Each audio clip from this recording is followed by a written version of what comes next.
Thank you for everyone who came out tonight. I think this is going to be very informative. We have Kingslayer, who is a resource. They do podcasting, a website that is very informative. Jen, who also does handcrafted works of art. They're just absolutely beautiful. And then Brenna is also going to be speaking tonight. But so thank you so much for coming, and we're happy you're here. Thank you. Very happy to be here. Guys ready? So we're going to do like individual presentations. Oh, I guess it would help if I turn these on, right? If we're just all here, we all pretty much know what we're doing. It'd help if I turned them on. Wow. That would probably That does help sometimes. It happens. There we go. I see lights. Hey everybody, how are y'all today? Good. This is Jen. She has her own website focused on wellness for adults. That part of it for now. They call me Mr. in my community. I go by my name is Mike, so that way nobody's comfortable calling me Mr. It's no problem at all. I run a website that offers educational resources. So she has products, I have the educational resources to go with them, and anything in between. So relationships, other activities, things like that. So good. I try to be informative at least. It's really important to learn about all the things before stepping into them, and that's what he does. Yeah, and I'm Brenna. I'm a member of Shelby Pride, and I have been polyamorous since I was 19. About to turn 30 this year. It's terrifying. Yes. So yeah. So being polyamorous is kind of like the general gist of what we want to talk about with the non-monogamous lifestyle, as well as building good foundations in relationships.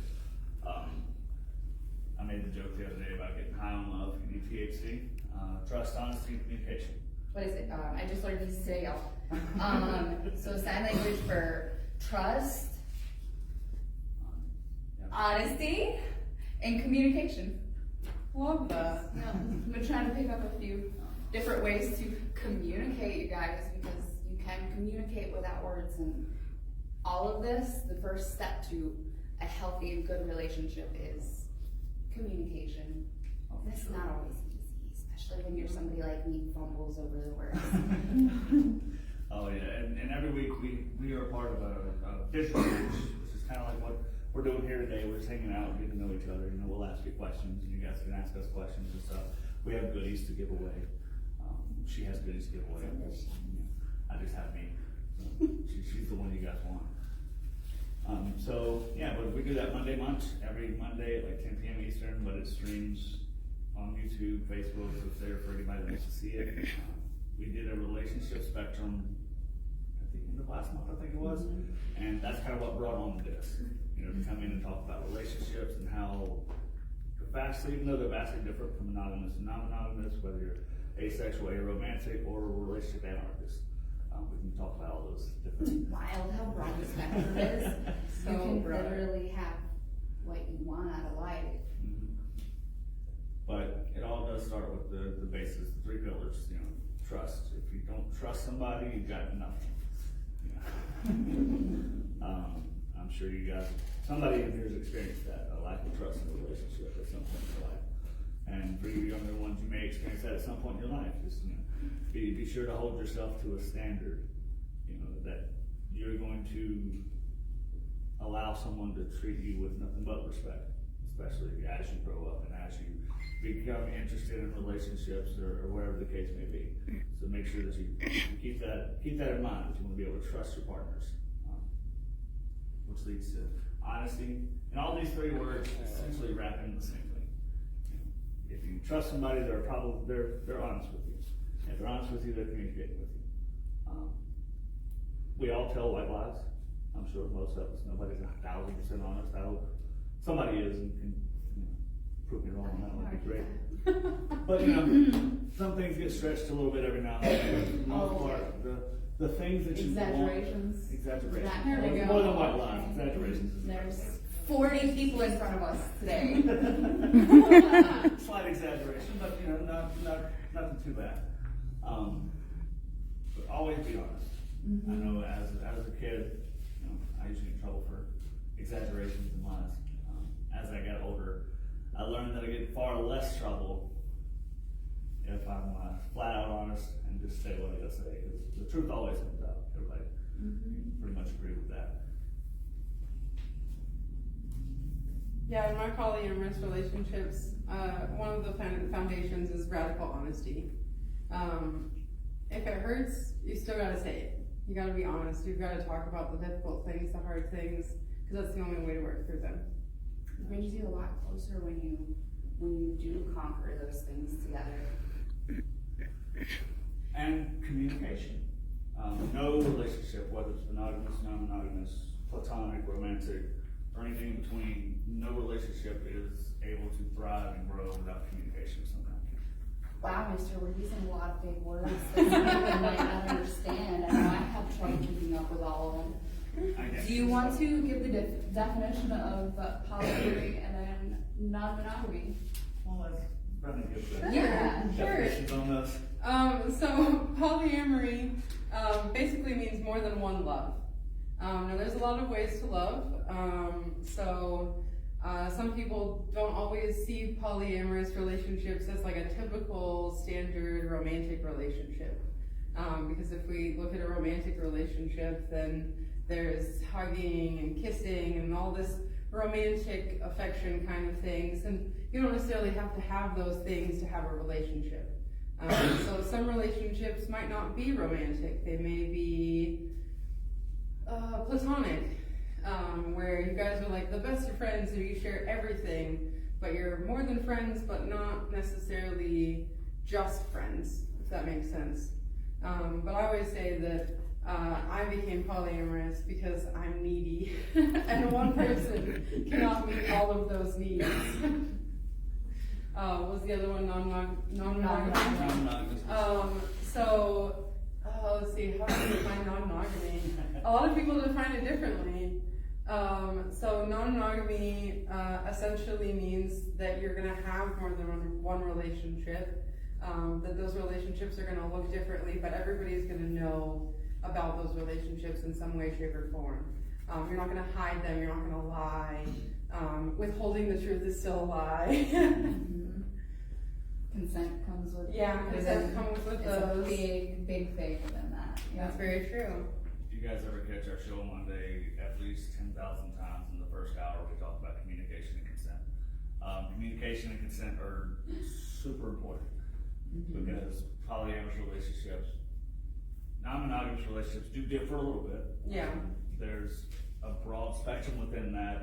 I had some slides, but we're not using the board today, but I will post it on the Shelby Pride Facebook page. You guys can see it kind of encompasses everything. And the joke is, when you look at it, it looks like a mall map and you can't find a food court. And it encompasses everything from ethical non-monogamy, which is polyamory, things like that, to unethical non-monogamy, which is flat out cheating. Contrary to popular belief, you can't cheat if you're polyamorous. Oh yeah. A lot of people don't think that. They think that polyamory is free for all, and it's definitely not. Another one that goes in that non-monogamous spectrum, which is one I'm having fun learning about and possibly leaning into, is relationship anarchy. Oh, it's grand. Which is a free for all. It kind of is a free for all. As long as you establish, your THC, you establish those three. Communication. But I don't know if y'all are familiar with the phrase, every place has its thing, everything has its place, and kind of live by it. But you can design that into your lifestyle and your relationships. So having certain people to fulfill certain needs, and it's perfectly acceptable. It is okay. It's as long as you're communicating with everybody. So the relationship anarchy, another word that we've learned recently from a fantastic book, is a designer relationship, where you can design exactly what you want out of a relationship. They actually make something called a relationship anarchy smorgasbord. And with that, I could walk up to my best friend and say, hey, fill this out. What are your expectations of our relationship?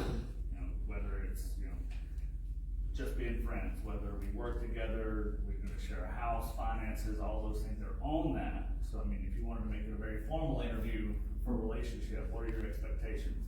I don't think anybody would do that, but I'm down. I don't know. I'd be down. Yeah. I'd love to. First date, walk up, hand that paper. So like, we what do you just met, expect? we should do that. We should. It'd be a really good icebreaker to get to know you for for anybody. I think. Absolutely. Gets all the miscommunication right out of the way.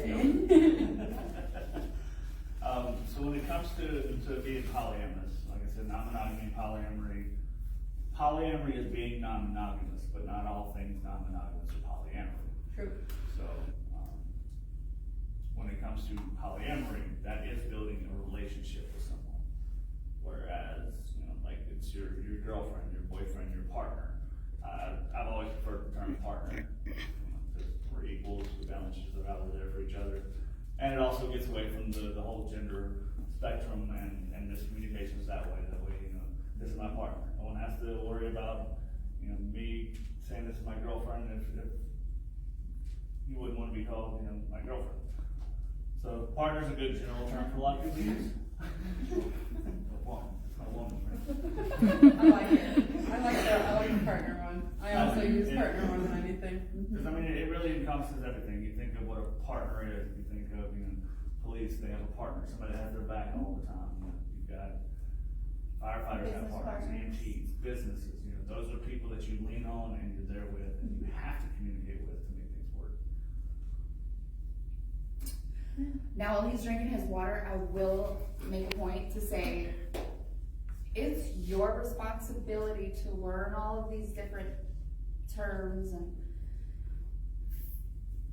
to know how you feel about them. And it's your responsibility to let everybody else know that you don't have to let everybody else know, but the people that you might want to be forming these relationships with, friendships even, the more that you tell them about yourself, the better the relationship's going to be. So it's your responsibility to make sure you hold your own boundaries and expectations within relationships too. Is it okay for questions? Yeah.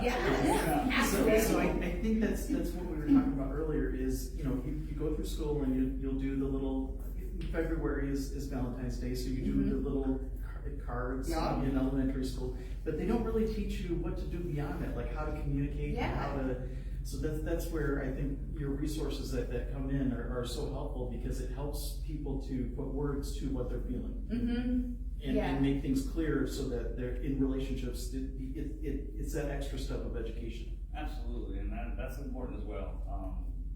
Because even in those examples, you still have to educate yourself on how to move forward. If you want to ask somebody to go to the dance, you just have to figure out yourself your confidence. Go, okay, I'm going to put myself out there.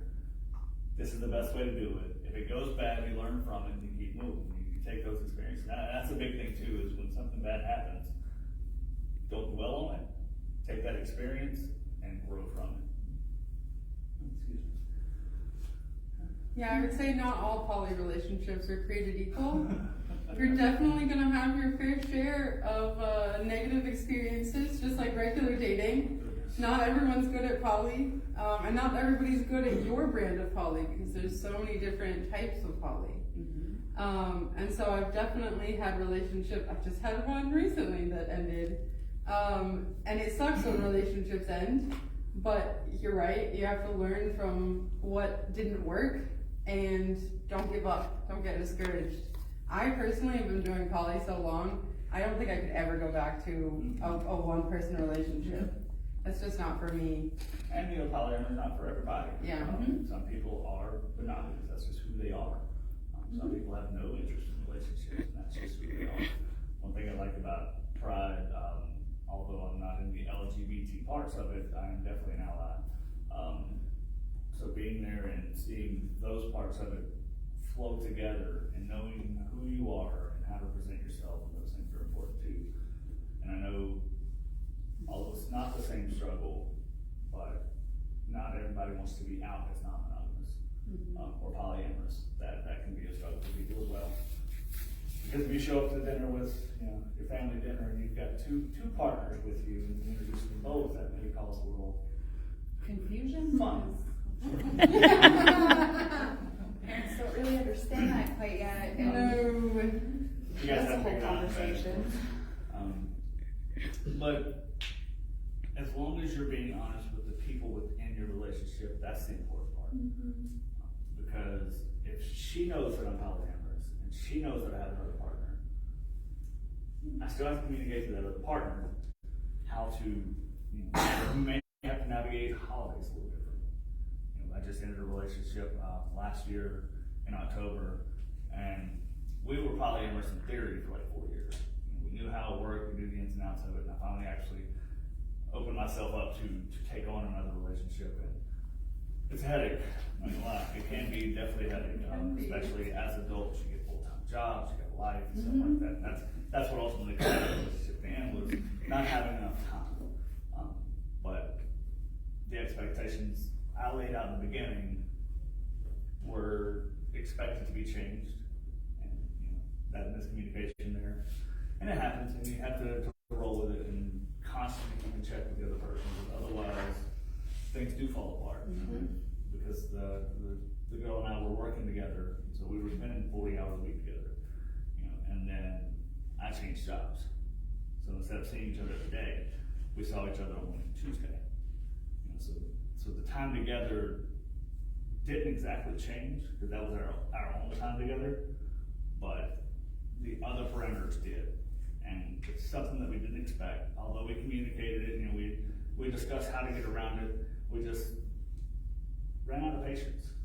It's one of those things that it got too difficult to hold on to wait for, so we just, Very well put, ran out of patience. and then that's all it was. It was if we hold on, my schedule's gonna clear up, and those things will work out like that, so. I think it's also important to recognize that not all relationships will work or should work. I think that was the hardest one when I got into poly, is that you have to be okay with letting the other person go. There's been a lot of people that I've been truly madly in love with, but they didn't have the same feelings for me, and I had to be able to say, I'm not gonna push that, I'm not gonna push your boundaries, I'm not going to cling to something that is a sinking ship. And it's hard, but it's definitely a lesson you have to learn in poly. You learn a lot of lessons the hard way. All right, as somebody who has been polyamorous, currently I'm monogamous, the best philosophy I think that I have found that for soul searching, for me, as something to be able to expand and have an extra relationship, is understanding that I want that person ultimately to be happy. If that's not with me, then I need to be happy because that particular person that I fell in love with is going to be happy. Yeah. And as long as you can truly, really understand that value and actually be happy to see somebody else go from your relationship to another relationship, I think that it's very freeing in a sense. Healthy. So it's very healthy, because then that allows you to be able to say, hey, we had this really great time. And it may be this short blip or maybe a longer time, but in the same regard, I got to share that. I got to have that experience. No one can take that from me. No one can take that from us. So I think with that kind of expansion of emotions, it's a lot easier. Also coming from somebody who had children that were involved in that, I've run into a lot of people who are like, oh my gosh, expose your children. Okay, first of all, I never invited my children into the bedroom with just my partner and I. Right. So whenever we did have somebody else, you think that changed? No. What did change was the conversation that I had with my children. And that was, you can love as many people in whatever capacity as you want. Love is not a black or white. It's a rainbow. It's many different colors. We keep hearing the word spectrum, I think, in this conversation. That is the way love is, and I think that if more people understood that you are allowed to love as many people as you want, that's what helped my youngest, who was 12. Well, you hate so-and-so and such and such. No, I don't hate anyone. It changed. I still care for these people. These people still care for me. It's just different, and we've gone our quote-unquote separate paths in life, but as you see, we still come together. Oh, and it was like, okay, that was it. That was the perspective that he needed. And then I think if that is, I think, transpired more with our culture in general, I think that people would be probably in a better place overall, not just with themselves, but any relationship, a working relationship, a friendship. How many of us have lost friendships that, like, you know, that you go, oh my God, I love so-and-so, blah, blah, I haven't talked to him in 20 years. It's okay. We've all grown up and we've done our things and this and that. That doesn't take away from that experience. Absolutely. So, It's growth and change, and I think we've been programmed through movies, and movies are very, happily ever after. you know, everything always works out until the credits, and then, you know, what happens after the credits? Like, what happens, you know, how do you live real life? And what happens when there's the hills and valleys in a relationship? You know, how do you communicate? I'm learning. It helps you remember a C and a C, and you're going back and forth like a Yeah. conversation.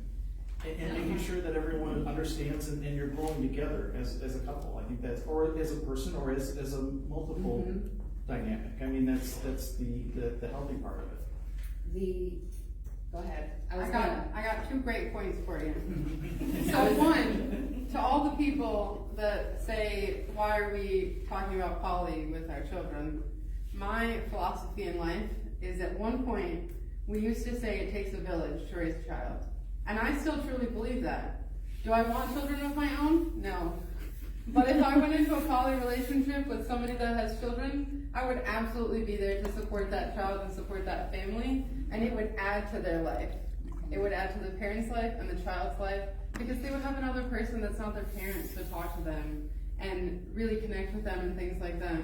And to your other point, it leads me to a great definition. You perfectly described compersion. Yep, that's where I was going with it too. Compersion is one of my favorite poly words. Yes, Michio. Because I'm the queen of compersion. I love to see other people happy. I describe it as that moment when somebody opens a present and their eyes light up, and I'm like, that. I get high off of that. I think compersion is, you know, so the definition of compersion, it's kind of almost strictly in non-monogamy situation. I'd love to see it become more widespread. Yeah.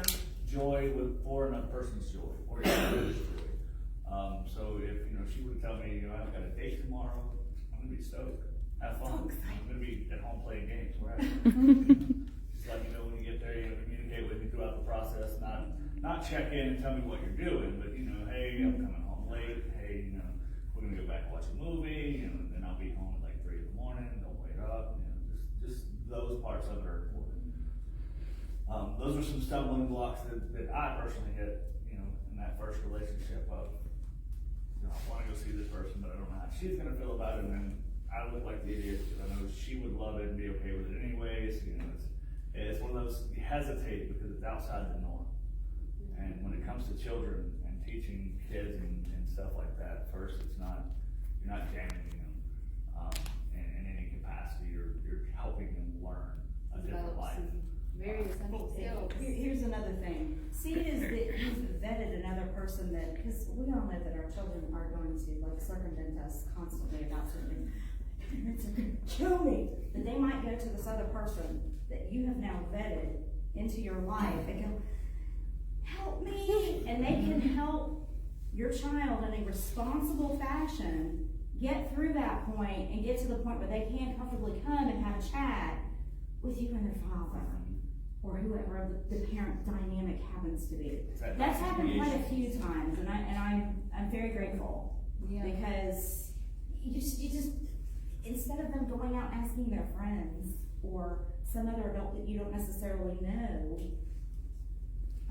I think that it's good. I think we can all kind of identify. Think back when you were younger. What person did you go to when you didn't go to your parents? You was just hanging out. The cool aunt or uncle that was always around. That's right. Yes. That suddenly stayed the night. You know, And just one of those or things. uncle. Yes. It's like, oh, they stayed the night. That's cool. But that's one of those things.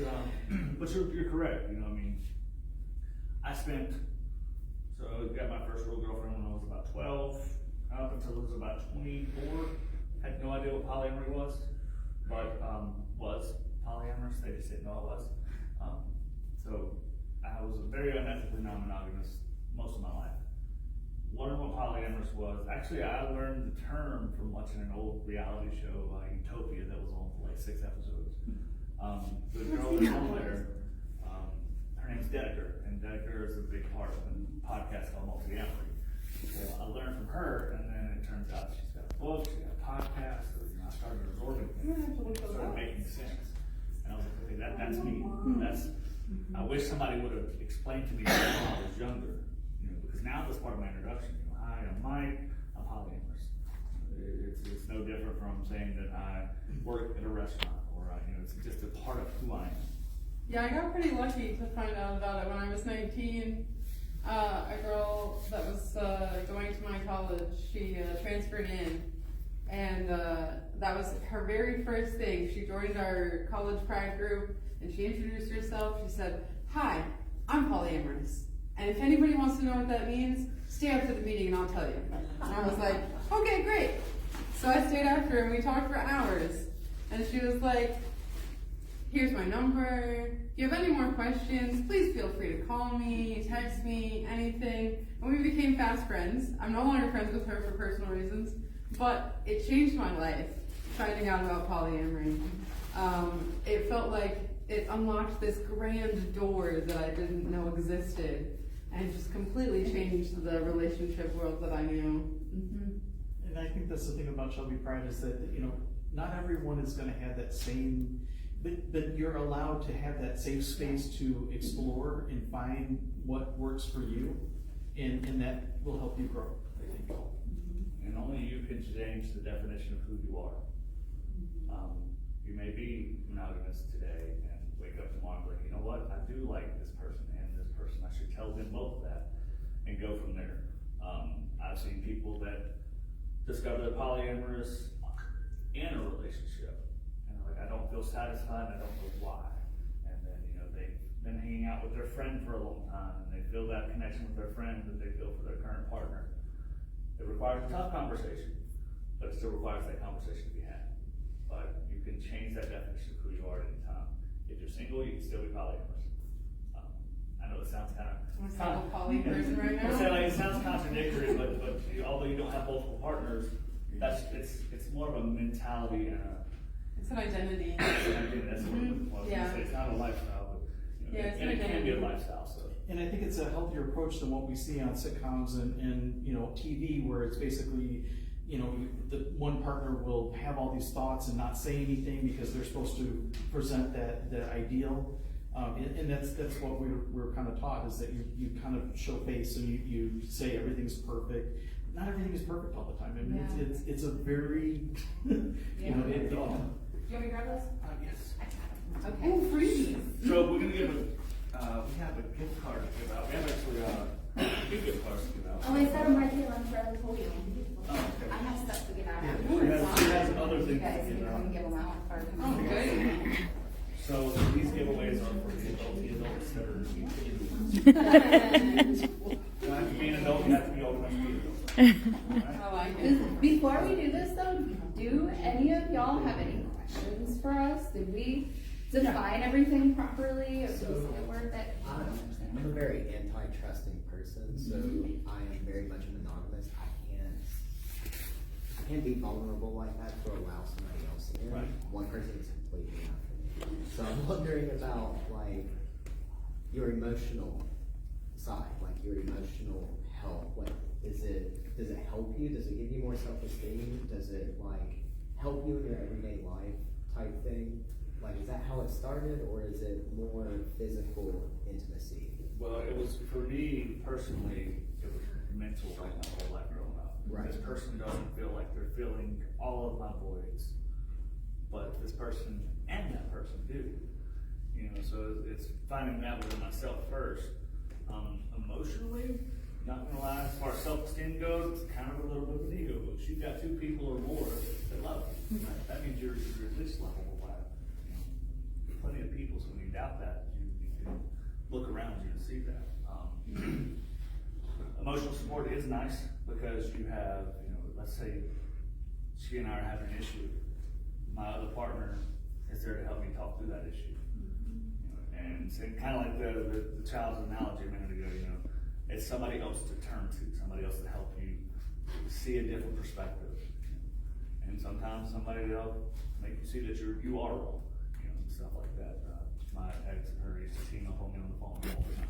I used to do that. It's fun. It's Not fun. fun, you know, It's not fun. and she's not, you know, not on speakerphone, so she can't hear this half of it. She's giving me crap. You know, she's giving me crap. I'm just stuck in the middle. So yeah, it can be Right. overwhelming. It It's can. always comfortable. It can be overwhelming. It's not always the happy emotions. I like to say that the negative emotions are just as valid. And as long as you're communicating, then it can be worked out. I find that I don't get jealous, that I get envious. So I define jealous as I want what you have, but I don't want you to have it. But envious of I want that too. So it's not that I don't want this other person to have that, but I also want that thing. And so, yeah, envious, and I get envious a lot because a partner of mine will take somebody like to putt-putt golf, and I'm like, oh, well, I want to go to putt-putt golf too. Like, so it's not. There's a new flavor of ice cream we can try together. And we didn't get it. Like, so it's not all of the positive things all of the time. There are some negatives, but I do think that it's nice to have multiple people for different things. So like, I am bi. And so I like guys and I like girls, and this way I can have one of both, or not. Sometimes it doesn't happen that way. But I get different things from different people. This person might be able to talk fashion with me and do my hair with me and all that fun girl stuff, whereas my boyfriend at the time is probably not any good at that. I mean, he might be, but probably not. So you get different things from different people. And so it's not just about the romantic feelings or things like that, but also the things that you guys connect with to the core level. Okay. Hey Caleb, Yes. I would definitely recommend if you just kind of want to get a grasp of the whole ordeal, and it can even help you in a monogamous relationship. Do a lot of the reading and start to see different people's different perspectives. I heard a whole podcast on somebody who was neurodivergent, who did not have that emotional scope. And so they knew that polyamory was right for them because they could still have that relationship, family, but not have to worry about fulfilling somebody's needs. And everybody in their group, in their pod, understood that. And so, I mean, same with an asexual person. They may not necessarily want to be all, they don't want all that aspect of the physical stuff, but they enjoy knowing that somebody's looking out for them, that somebody's going to miss them if they're gone. Hey, where were you? Okay. If they need help, do you need help bringing in all those groceries? That type of thing. So they're not living a completely and totally lonely life. So like I said, there are many, many different aspects. And I was just telling David a minute ago, think about all these people that run around going, yeah, that's my wife. She's always hanging out with her best friend. What is that about thing? And again, like I said, if everyone's communicating, he's fine because he's at home playing his video games or watching his other shows or whatever, and she's out shopping or having fun or whatever else. That, in essence, is a polyamory relationship because these people are having their own time, their time alone, and then they're having time with other people. As long as it's communicated. As long as there's communication and consent, and people all understand what parameters there are, then for the most part, that's a healthy relationship. Or a healthy, connectivity. And the best friend and the husband, they probably just go, hey, and that's it. They might have like a party here and there, but they don't hang out. But they understand that the piece is the wife, because she's connected to both of these people. So you'll see the V and explanation and a lot of it. Oh, yeah. Where it's not healthy is when you have resentment and don't speak Yeah. up. I think Yeah. Yes, that's and where that's the not downfall allowed. is. Yeah. And that's Even if you're where upset, the speak jealousy up. of each other. Okay. Yeah. Approach it in a good way. Don't just come screaming out and through the door because they were out doing something. Have the conversation with them. But it can be taxing. It can be taxing physically because you're running your schedule so thin, you're barely getting sleep. You're trying to run here and there and do this and that. You mix up birthdays or anniversaries, those things will happen. Emotionally, it can be counted. That's what the phone's for. But it's like any relationship. A polyamorous relationship is just multiple monogamous relationships. If that helps make it any sense. So it's not like, sorry, I find it really Oh, you're interesting. fine. I took an evolutionary psychology class way back I'll see when, that. and it was like, Lay it it on. dealt heavily with polyamorous relationships because Okay. human beings were never meant to be monogamous. We are not even monogamous, we're serial monogamous. So, like, I just find it really interesting. Do you guys function as like a whole unit? Or is it like what Z was saying, the So- Different ones are different. Yeah, it Yeah, depends it on depends. it depends on the person because different ones are different. Some people. So I was actually going to say what you define is another term, metamor. So is your partner's partner. So I've had relationships where my metamors know about each other, but they're not friends. But I've also had relationships where my metamors are like best friends with each other. They don't have like a romantic relationship or anything like that. But they team up on me at times, just like you, or I team up with them. But it's interesting because all of the different poly relationships evolve. So I've been in like family trees where everybody is friends and they all talk to each other and stuff. But I've also been in bees where the one person that the two have in common, they don't really talk with each other very much, but they know about each other at least. We could spend hours talking about that. Oh yeah, Hours. there's All so You've many got- different look, types. You've got dyads, triads, V's, you've got a square, you've got an X, you've got Polycule. polycule, which is where it's kind of just all over the place. You're dating this person, they've got a husband and a boyfriend. Yeah, And that it's one's expanding. closer to relationship anarchy. Yeah, that one really is. But also at the same time, so if, as a monogamous person, if you were to meet somebody that's polyamorous and you could handle that aspect of them being polyamorous, you are perfectly okay being monogamous in that relationship. If, you have that expectation. My ex-partner, she was monogamous.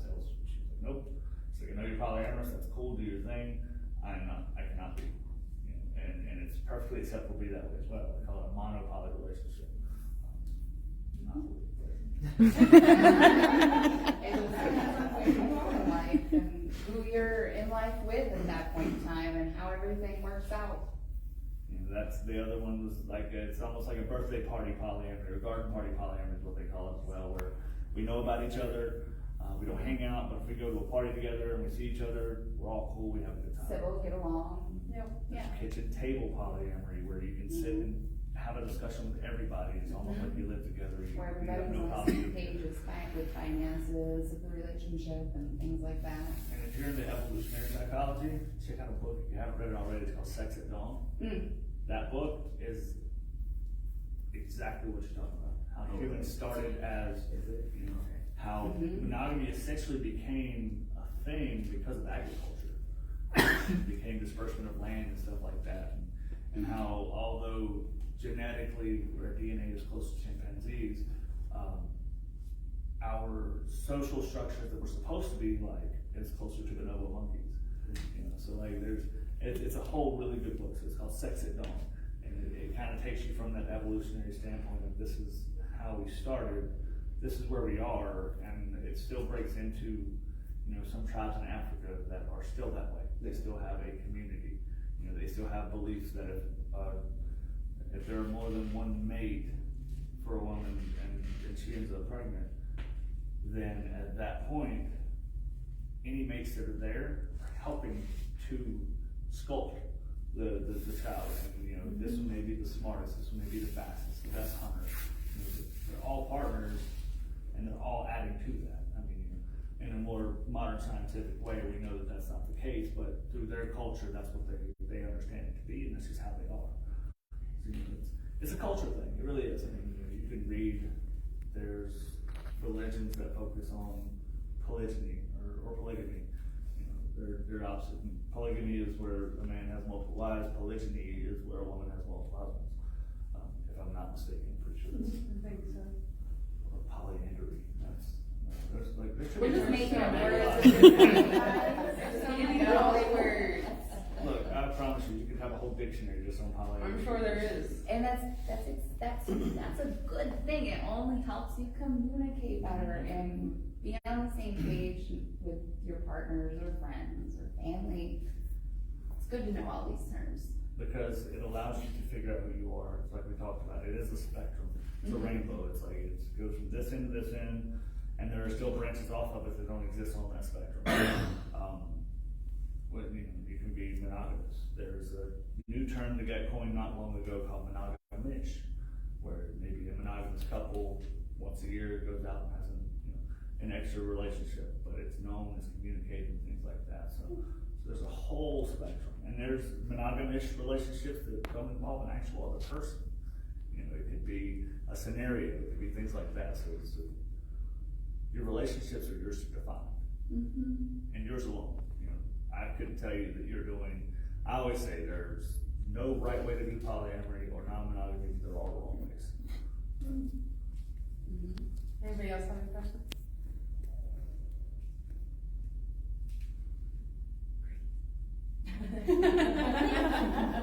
Anybody want to win something?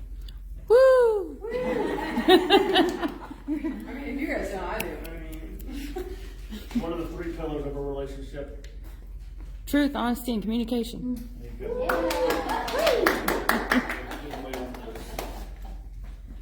I'll hold that for Melissa.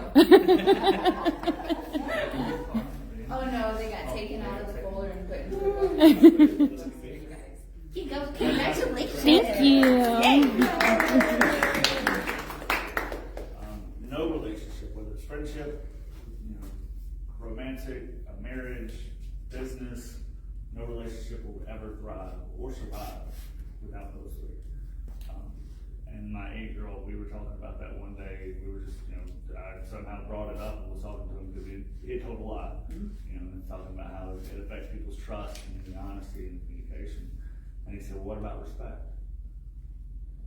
Got a little setback by it. I was like, well, the thing about that is respect requires all 3 of those. So it's not necessarily a separate pillar, but it is what brings the whole thing together. If you don't respect somebody, you're not going to get a relationship with them of any kind. So.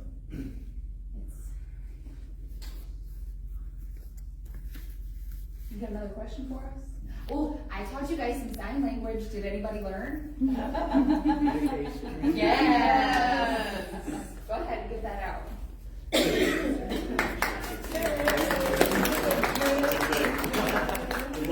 I haven't been 16 to 10 years. You're good. Okay.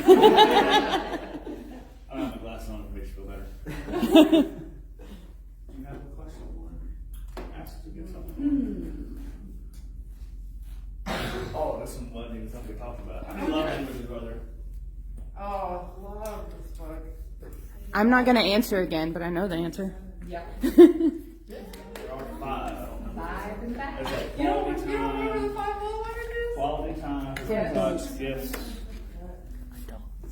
It's probably the 2 that I exist that Words I. of affirmation.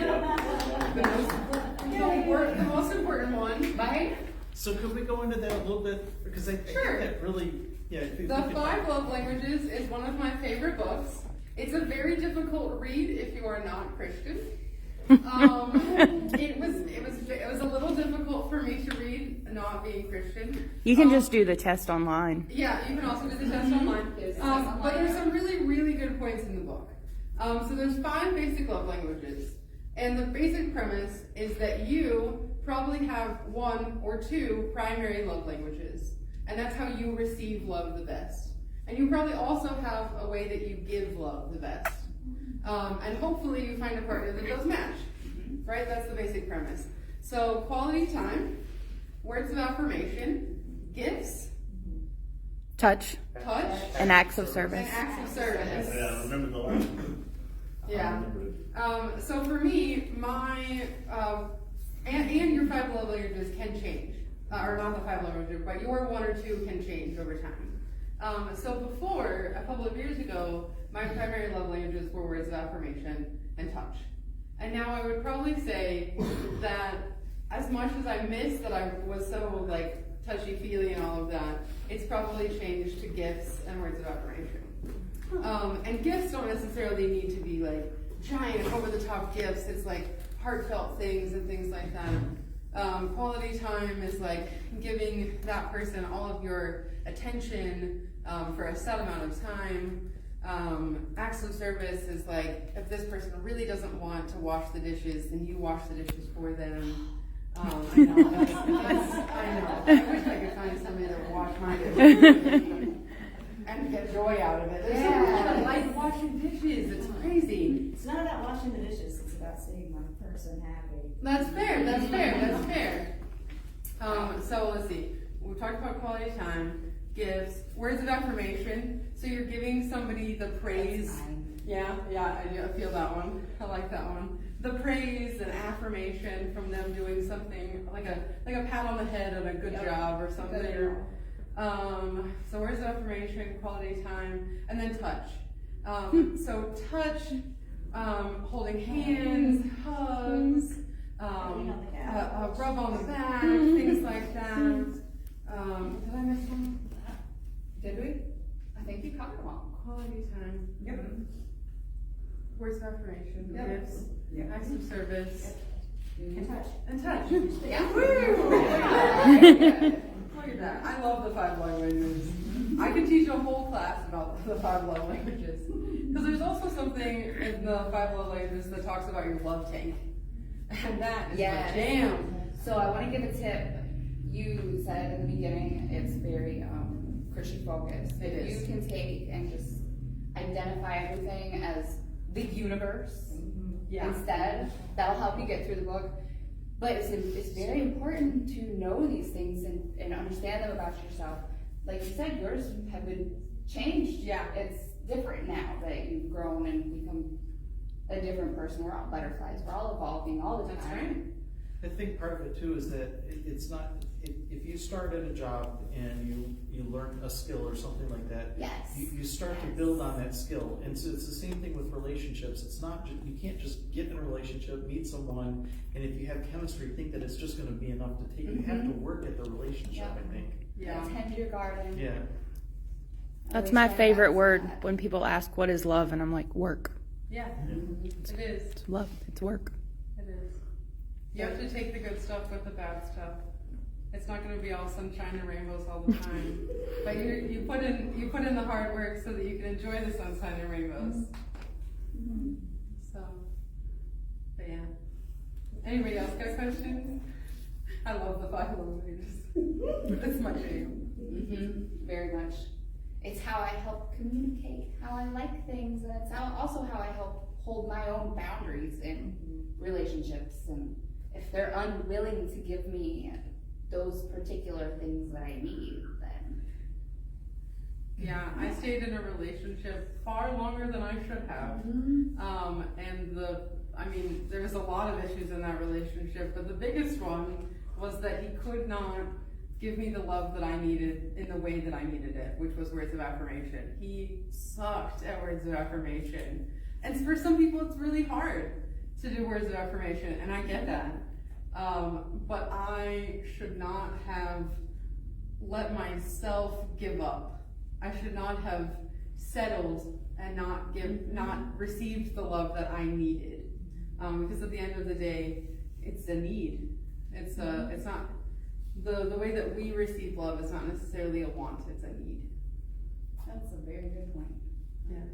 And I think it's healthy. In the 1950s, they came out with all these, and I keep going back to this, but they came out with all these videos that were instructional videos about how women were supposed to be subservient, and they broadcast these but it did so much bad programming that we have to unprogram and see that there are better things out there, and you're allowed to have joy and happiness. Couldn't have said that better myself. We really do need to unprogram. Yeah. I mean, people are so narrow-minded, and how do you deal with people saying, well, being polyamorous is just cheating? Or you're greedy. Or, yeah. Sorry. Oh, see, I love the greedy statement because I like to turn it around and be like, well, yes, I'm greedy, but why should we settle? Why should I not ask for more? Why should I not get what I want or need or all of these things? And as far as the cheating one, I love to talk about communication and be like, well, it's not cheating because this person also knows about this person. So if they both know about it and we're both consenting, or if everybody involved is consenting adults, then really it's not your business. So Well, it's just like somebody being in a monogamous relationship, if they're complaining about their partner constantly cheating on them, Right. then you don't need to be with them. You need Right. to let that person go, but I want them to be with me. No. Okay. That's not how that works. Stop. That's not how that works. Right.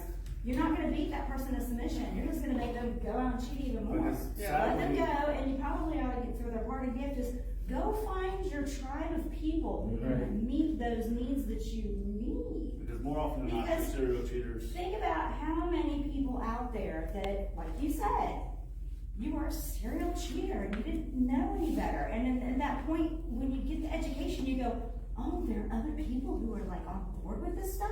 Yeah. Why not do that? Because that takes that stress and that uncomfortability off of everyone involved.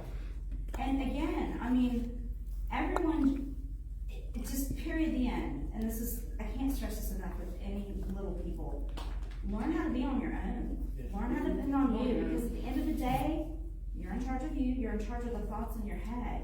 When you're down now, it doesn't matter how many people around you say, oh, come on, you've still gotta tell yourself that and give yourself the grace to get to that part of moving on. And if you don't have that, it doesn't matter whether you're in a monogamous relationship or polyamorous or whatever.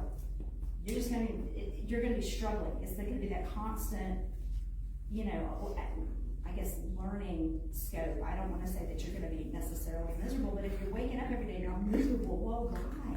Figure that out and fix it. I have a motto that I live by. The day I stop learning is the day I It'll don't. help you. And I think that, I mean, it really works for me. I really liked your butterfly analogy. I'm probably gonna steal that one. Because I feel like I am a butterfly. I'm always growing. I'm always evolving. And like right now, I am a single poly person with no thought or care to be in another relationship anytime soon. Because I need to learn how to be by myself and to do some adult things that I need to learn for myself. So I'm still gonna be poly, and that's still gonna be part of my identity and who I am, even if I'm not in a relationship. But we're always learning, we're always growing, we're always evolving. Well, and you'll have healthier boundaries. for Yeah. it. Absolutely. That's another thing, the word right there, boundaries. Boundaries are something super important in a relationship because you have to establish what your boundaries are. And boundaries are a lot different from rules. I know it's not really part of the talk today, but boundaries and rules are two different things. Boundaries are something you impose on yourself that you'll accept. You know, so if you tell your date, I'm leaving in 10 minutes, if you're over 10 minutes late, I'm leaving. You know, and then 10 minutes hits and they're not there, you leave. And that's your boundary. They had that, they knew what to expect. You knew what you would expect out of yourself. Whereas a rule, you know, if you're not there within so much of the time, then you're in trouble. You know, like you're establishing that something that can be violated that's outside of your control. I like that. The boundaries are for yourself, rules are for other people. So there's a question when you're in the restroom. I like how you deal with some people on the question of your polyamorous. That's weird. That's taboo. Oh man, I love that. What is your response to that? Oh, I have time. It just depends on the Yes, question. it really depends on the person that's presenting the question, and you know. It's all on the approach. If somebody asked me, you know, in a nice way, I couldn't do that. Well, that's okay. You don't have to. You know, that's the best part. You don't have to. But if you want to try it, let me know. But you just deal with it pretty bluntly. I mean, you know, being out as polyamorous is something a lot of people still uncomfortable with.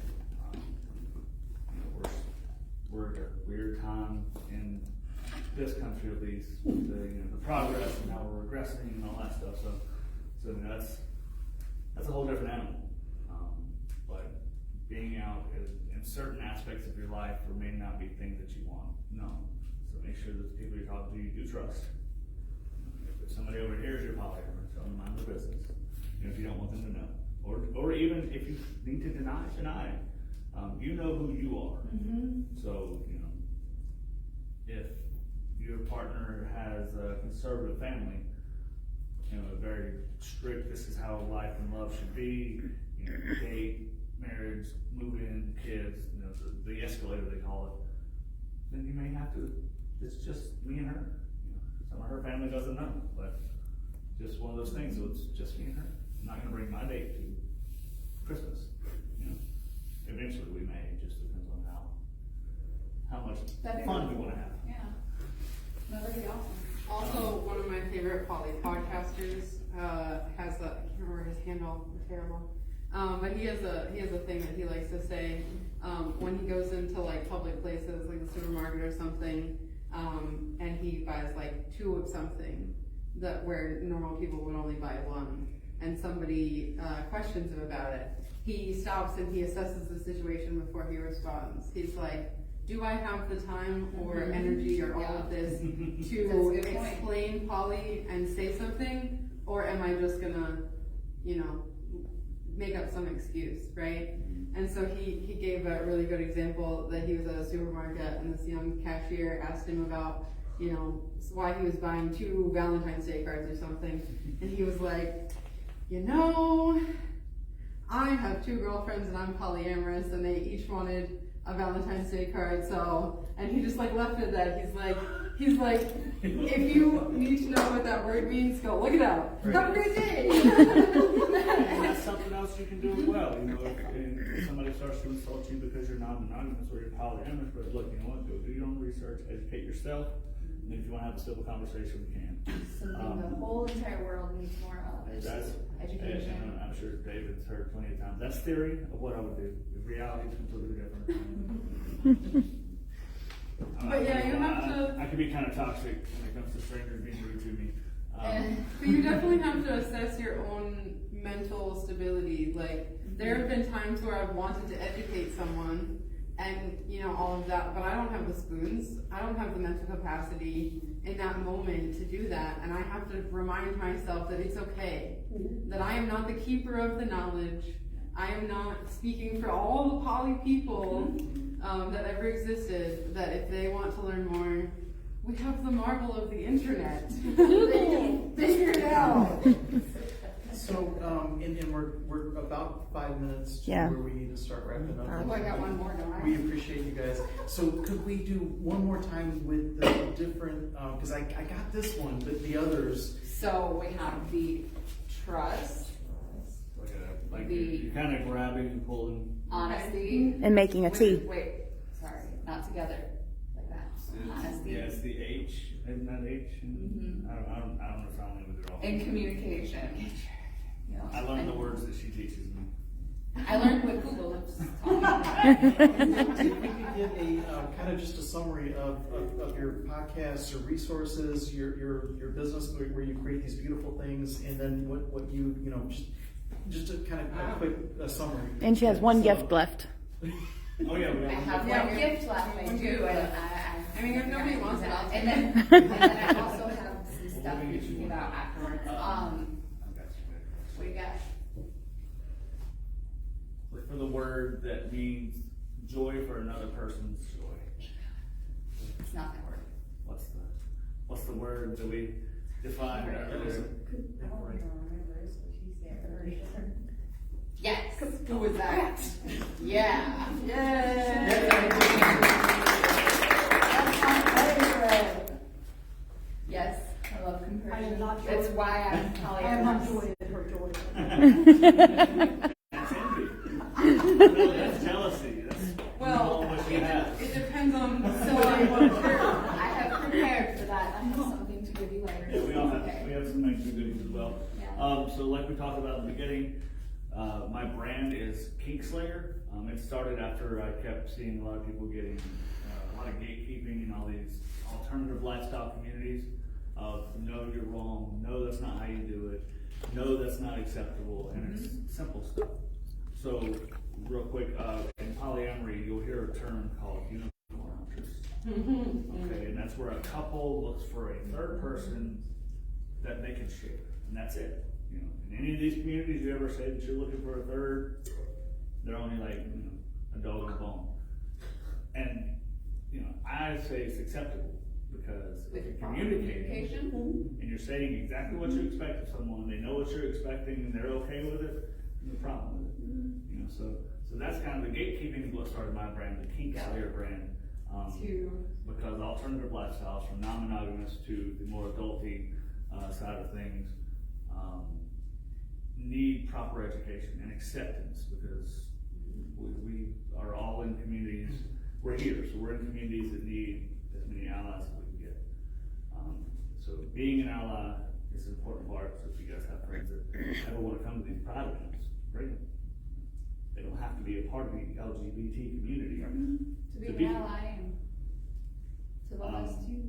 But my site is kinkslayer.com, and it is, most of it is for resources, education, It's a information. massively growing resource. Whether it's how to do certain things properly and safely, all the way to general jealousy and envy, what they mean and how to help yourself deal with it. And then what is a good exercise to help cope with those? I don't know if have you heard of the and then what? Oh, and then what? So you start out with a situation, and without going into like too many crazy details, so my partner's going on a date tonight. He doesn't understand the concept of time. 5 minutes No. went by. and you just bury it on, and then what? Until it's absolutely ridiculous. My partner's going on a date, so that means at some point in the future she's going to leave me so she can go build a cat farm in Texas with this new person. Make it sound ridiculous. That way you can logic yourself down to it's not going to happen. It's not bad. But I pride myself on sexual education and relationship education. So I'm actually working on all my coaching certification things right now. So Yeah. that's me. Mike, Mr. Slayer, all the things. I'm Juniper Jen, and I started my very own brand making craft toy products. They're candles, blockers, and some essential aftercare products as well. At the beginning of this year, we actually branched off to be able to provide more of these resources. All kinds of fun things on the website you guys will have to check out. But with me starting this brand, I myself was very uneducated with all of the things involved. So I've started educating myself and anybody who is along to watch my brand grow and me grow as a human. And I'm so very grateful for Mr's website, because that's got all of our resources and all of our education. Is so very important, because that is the only way we'll ever be able to survive this scary world, is by educating ourselves and providing the resources to ourselves to get the education and understanding. If you go to any big pride parade, Columbia, Charleston, somewhere in that general vicinity of South Carolina. It was Columbia. We're headed to Tampa in like 2 weeks. We're going to be going to New Jersey after that. The New Jersey one's not a pride event, but it's still an event we did last year that we're going to go back to. We have fun with us. We walk around. We've got signs on us that say free spankings, and they can test and play with the products. So if they approach us, it is consensual. We're talking to them first. We don't accept when somebody drags their friend up. Ew. Like, no, you go. That's not okay. If the friend says okay, whatever. But that's something we do a lot. So if you guys go to these big pride events, look for us. You'll see us. We stand out, I promise. I'm a walking store. I have all of her products on. Yes. He's a little kiosk. I'm into all. Love it. And I'm Brenna. I'm just a Shelby Pride member that is also polyamorous and has been for a very long time, and that will not change anytime soon, if ever. But I also, as long as I have the spoons, like to educate and help and all of that. So if anybody ever has questions, feel free to reach out. I'm on the Facebook. I would say I'm on the Instagram, but I'm technically only on the Instagram to scroll through Instagram. So find me on Facebook. It's the old people site. It's the old people say. Oh, okay. Can I wrap up?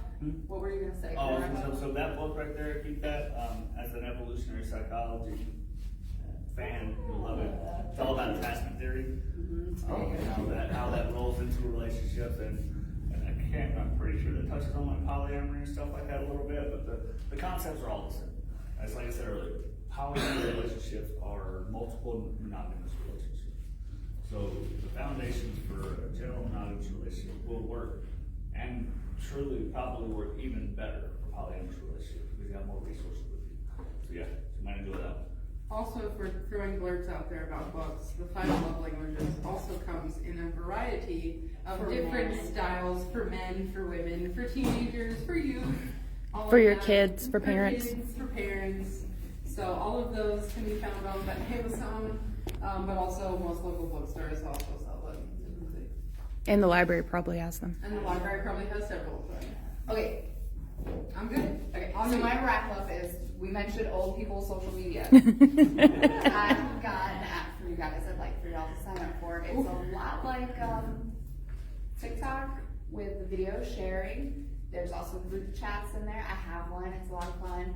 We just discuss whatever's on our mind that day. And it's basically a video blog for what I've got going on in my life. And I'd love to see what you guys have going on in your lives and get to know all of you guys outside of here, because we're all really busy, but we do all have our devices in our hand all the time, and it takes 10 seconds to upload a little video and for us to keep in touch and know that we're all going to Tampa next week, so you guys can hop in the car and ride down with us, and yeah, that kind of fun stuff. So I will provide you guys with some business cards here in a little bit. What's the app? What's the app? Clapper app. Sorry, I really put the punchline on that. Download that, figure it out. It's called Slapper app, and it is a newer app. They just started when COVID started, and a lot of us adults got on there. It is for 17 and over. Sorry, kiddos. You're not listening, are you? She's not allowed to be on social media anyway. It is for 17 and over, but there are community guidelines. You have to treat it like you would treat a bar. You gotta keep your clothes on when you're live streaming and posting videos and all that stuff. But it is adults only there, so you are able to share some more adulty topics with each other, and it's a really good place to be. And I'll tell you something fun about that app. Well, two things. That's actually how the Monday Munch, the Yep. video every week, is how it got started. That's a radio. You can host your own radio shows. So start your own live podcast. It's awesome. You know, you can- Yeah, it's so much fun. You start from there. One thing I will say about the app, when I first heard about it, I think it was right before she learned about it. It started off as a very conservative app. It did. It was kind of the conservative answer to TikTok. I'm working very hard. As There time still are progressed, people there, but they're Yeah. very accepting of yeah, as time progressed, that's why I didn't use it for a while. Because I was like, no, it's too crazy. But as time progressed, it became more accepting of adult content creators, of people in the LGBT community, of people that are I a little bit did different than rainbow everybody heart else. on my profile because I did hashtag LGBTQ. Little pro tip, y'all. If you want a little rainbow heart on your profile. They're So very it's- accepting. It's a very tight-knit community too. The creators of it and the people that run it do interact, like they host their own lives and stuff like that, so you can talk to them, get to know them. It's I really think good. we're gonna actually talk about, because I know Shelby's gonna have a Pride event coming up soon, so we'll talk about getting them to maybe sponsor us and do some good things with that. I think we've been told it's time. Yep. So, on behalf of everyone here, I want to say thank you so much for your time, for everything. Thank you very much.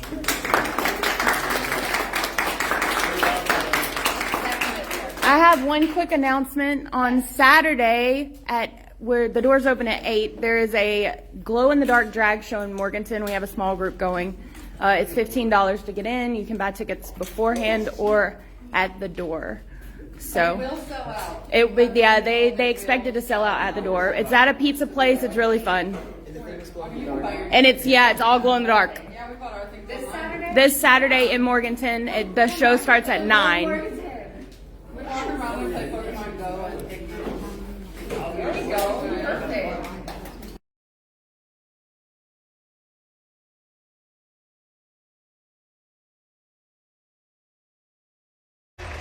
You feel, I mean, there's no emotions. It's just stone cold. RTZ is not too happy about this.